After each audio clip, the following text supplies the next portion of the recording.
Welcome to MarTech Connect, a podcast where marketing leaders share insights, stories, and strategies that shape the future of MarTech. Real leaders, real insights. Last quarter, we are talking about, generic AIs systems, and now we are talking about the agentic AIs into the market who can not only give responses but actually perform tasks. So it's amazing and commendable how market is growing. Welcome to Market Connect, the podcast where we dive deep into strategies and stories of marketing leaders shaping the future. I'm your host, Dhwani Rathod, and today I'm pleased to welcome Milind Singh. Thank you for having me here.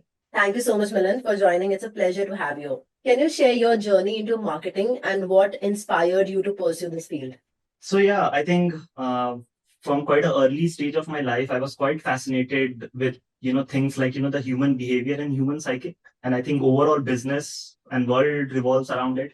From bureaucracy to business, it's everything between a human to human connection. Then later I got an early exposure into the startup ecosystem.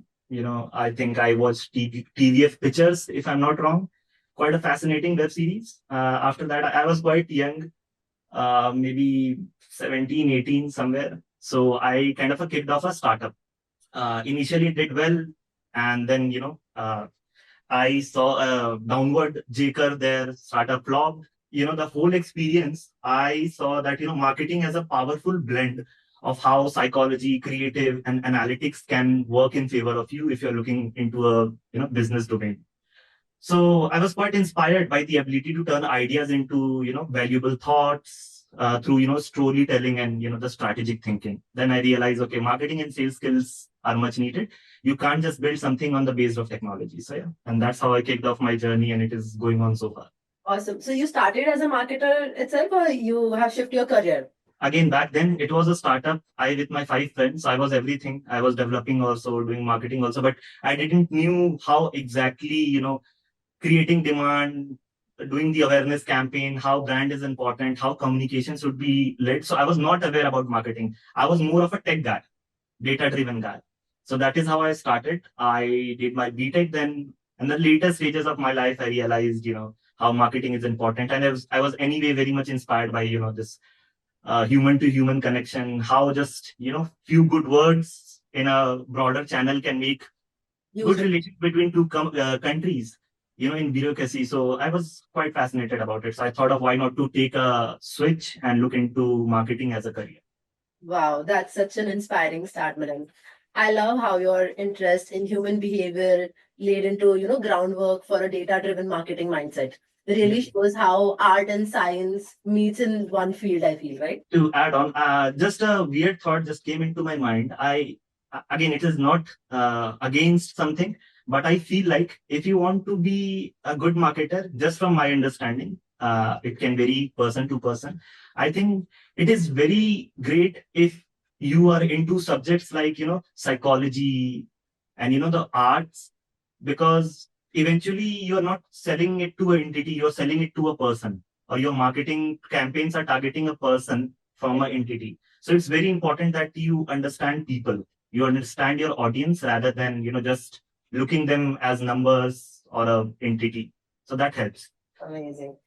Moving on to my next question. What was your first marketing role and how did it shape your career? So yeah, I think my startup thing flopped. I realized how marketing is important, how you need, in order to grow big, you need to understand marketing.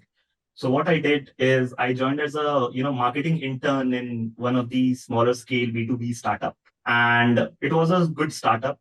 The growth was quite commendable there. I was into analytics. I was handling SEO, doing email marketing campaigns, handling campaign management and CMS systems. So, I was touching every bit of marketing from technical expert to demand gen. So yeah, that was a kind of a full-fledged exposure for me.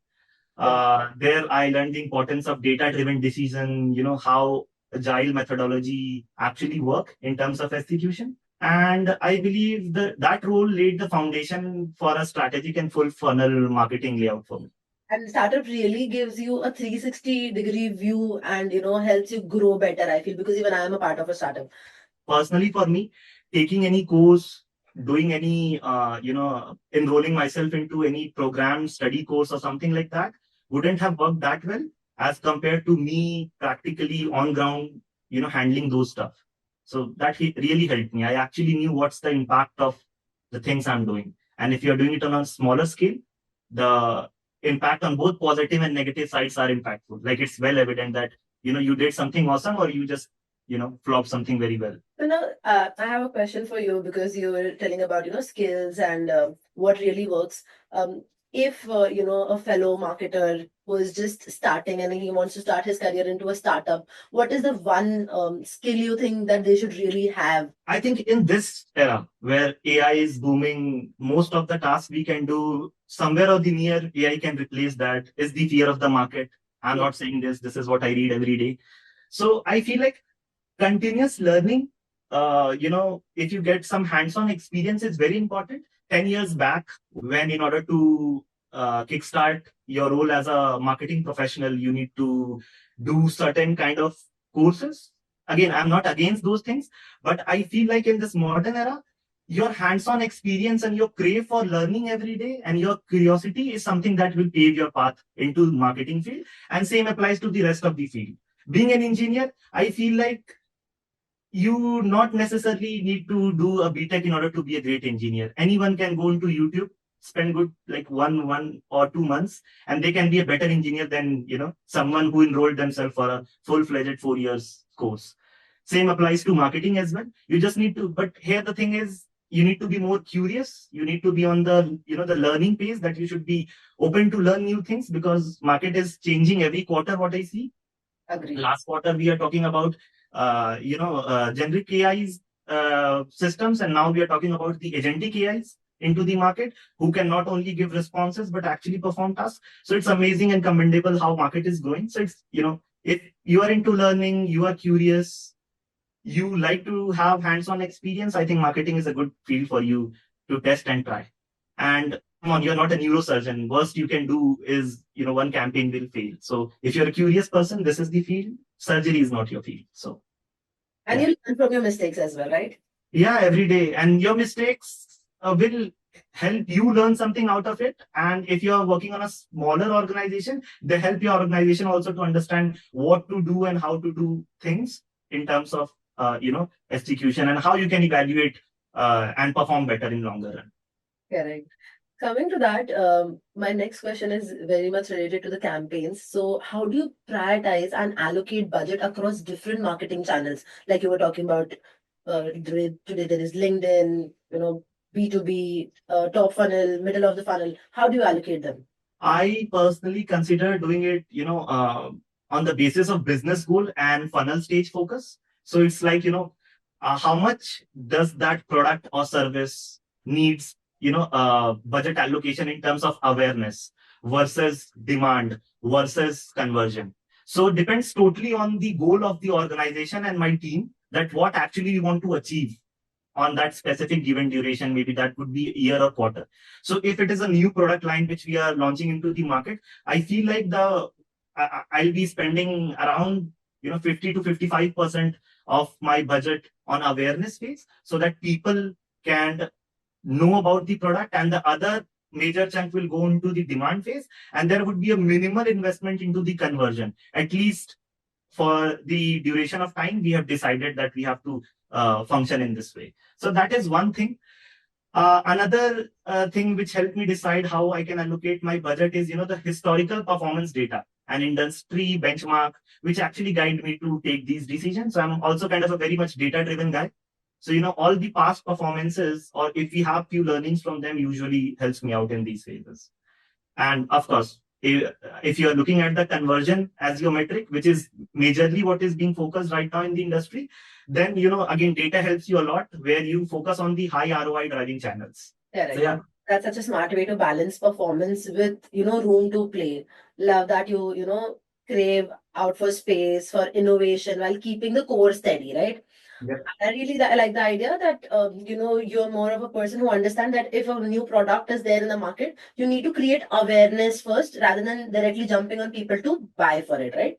Yep. People should know that there is some new product in the market. That's a marketer theory. Yeah, and we should always focus on, the value-driven selling methodology and not just completing the quotas. So that's always helps. So if marketing team is putting their efforts and pushing the pedal into the awareness phase, that somehow helps you and your sales team also to do a value driven selling to the prospects, because they understand, they knew what kind of product and services you're offering, and most importantly, what kind of problem it is solving. So rather than focusing on product, it is very much important that you focus on problem solving, and your marketing statements and content should focus on that part. Like, what is the problem my product is going to solve, rather than what are the functionalities of my product.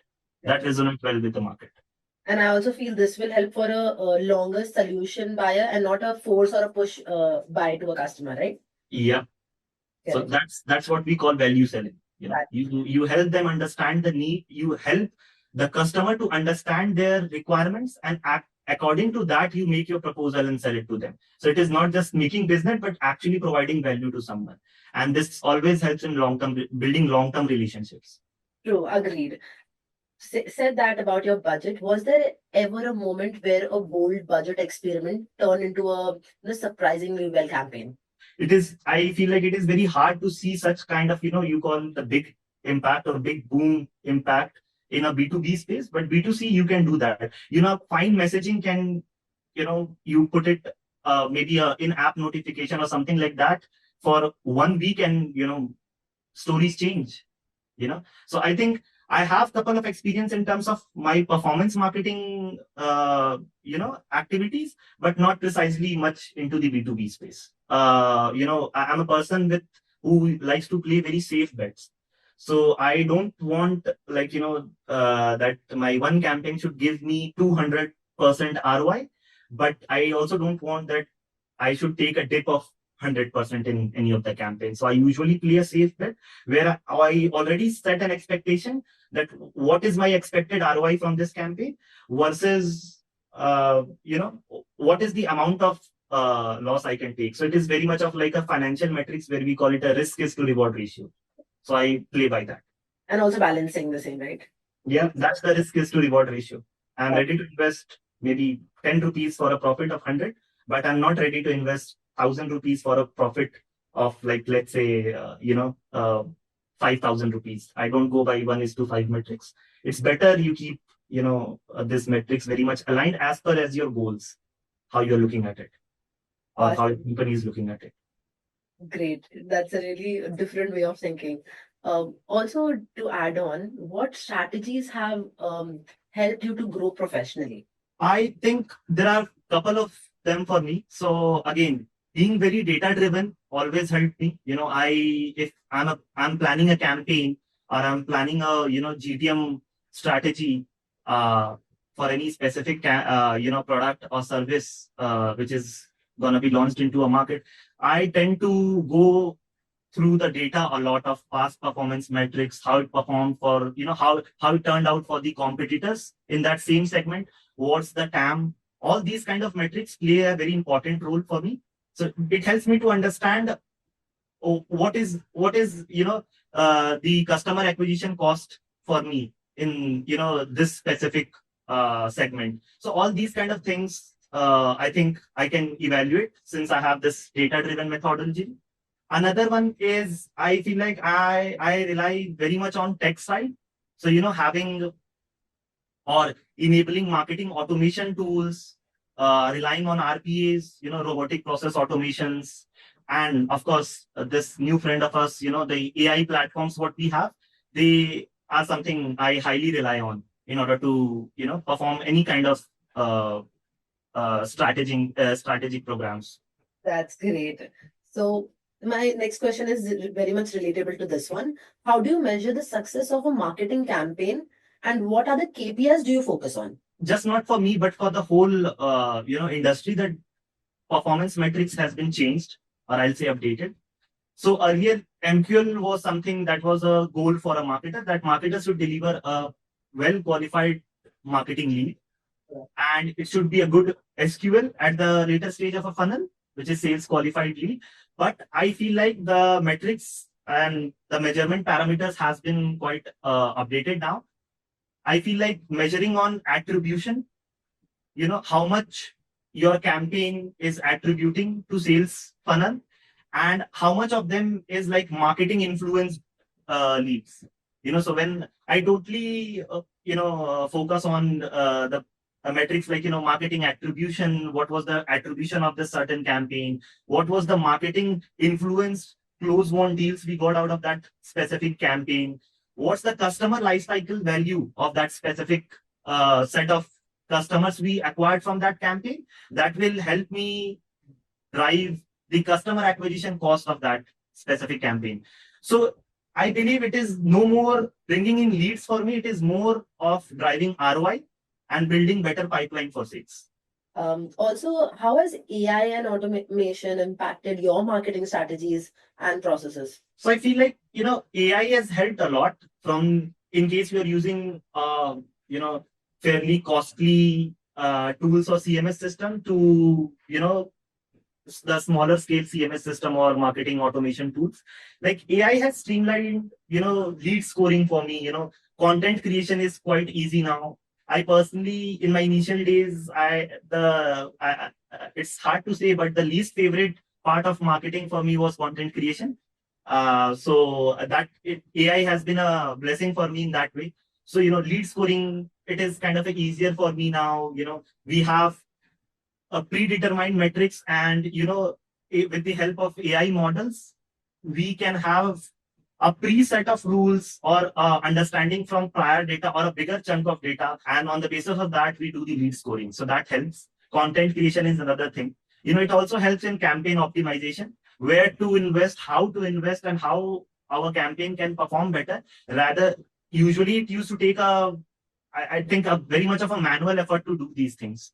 Now with the help of the AI models, I think it is and the kind of data sets they are trained on, I think that is helping a lot on these 3-4 parameters. I just realized while having this conversation with you, it's been a while I have properly written down an email. Like it was a time-taking process for a marketer. I in my recent days, I think like past year or so, I have been just prompting about my queries, or I am just putting down the last email thread which I had, and I'm asking the AI to write a proper response, and I'm just fine tuning it. That's really awesome. Said that, what are some key skills every marketer should develop to succeed today? I believe we don't need something fancy now, because technology is itself a fancy thing we all have in our hands. So I think strategic thinking could be one thing that if someone is trying to build career into marketing profile or marketing domain should have. Storytelling, and again, being curious always help, because that is the, catalyst which drive you to learn new things every day. So that is one thing. Data literacy, understanding the performance metrics, bit of understanding of data analytics, and understanding the value out of given set of data is very important. In that case, you don't have to rely on someone else to, clean up a data for you, and so that then they can make you understand the meaning of that data. So if you're a data-driven marketer, it's better you have an hands-on experience, on data literacy and measuring the performance, reading through the, bigger sets of data. Fair and decent understanding and hands-on experience on, marketing automation and CRM tools can be another thing that will contribute. Again, understanding of buyer psychology and, mapping the buyer journey is very important. You should understand what you are selling. You should understand whom you are selling. Although it sounds like very much of a sales guy or sales guru pitch, but it is not. As a marketer, you should understand what is your product, who's your audience, what is something that you should, put out there in market. And, lastly, I would say cross-functional collaboration with sales and product team helps internally if you have that in-house, because, sales have the ground reality or the ground reality taste of the market. What is actually happening with the leads, what they are looking up to. And same goes on the product side. If you are in touch or in a good terms with the product team, they can help you, or the product marketing team also helps here if you are in a bigger organization. So they help you understand the new product functionality features, which will eventually help you deliver better content out there in market, which will definitely drive better leads to sales. So I think communication is a key factor here, with your peers, with your different departments. as I feel like marketing lies in the center of all these departments. There is client services, there is sales, there is product, and I feel like there is marketing in the center, which should have a balanced communication and balanced collaboration with all of the other departments. That's such a well-rounded list. You tech, data, storytelling. It really captures what it takes to thrive into today's marketing world.